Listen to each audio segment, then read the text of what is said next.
Thank you, Jim. Father, this issue of sedevacantism, I think can be described as one of the main issues that divides, and that there are multiple opinions on this particular issue among traditional Catholics themselves, or those that would identify themselves as traditional Catholics. And then, of course, being the question of is the See of Peter occupied or is it vacant? This can be very confusing for a lot of people within the traditional movement. What is a person to do, or how does one sort out what I think you would acknowledge is a fairly difficult and complicated subject? It is. It is a very difficult subject, and very divisive, too. Just a word of explanation. Sede vacante is in the ablative case in Latin, and it has to do with a time when there is no pope. These times occur between the death of one pope and the election of another.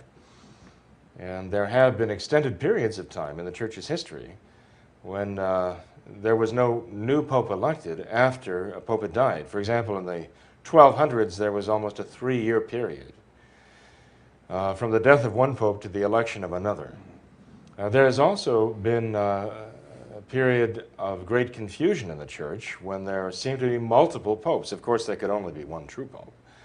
But there is what is called the Great Western Schism in the 1300s. When one pope was elected, then many of the cardinals who elected him repudiated him and elected another pope, someone else who claimed to be the pope.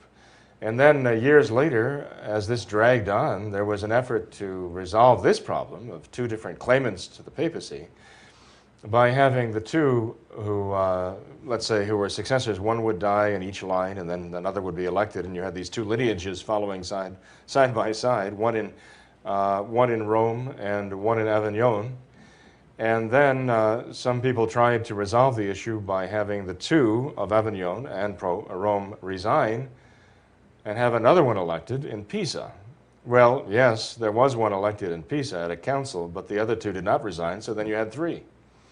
And the allegiance of the Catholic people was torn. But one thing you did not have at this time was difference in religion, because all of them kept the same faith and kept the same Catholic religion. So all of the people were following the same faith, believing the same faith, and practicing the same religion. It was so confusing at that time that there were great saints who did not agree as to who was the true pope. St. Catherine of Siena acknowledged the pope in Rome, who was the successor of the original pope who was elected in this whole string of events.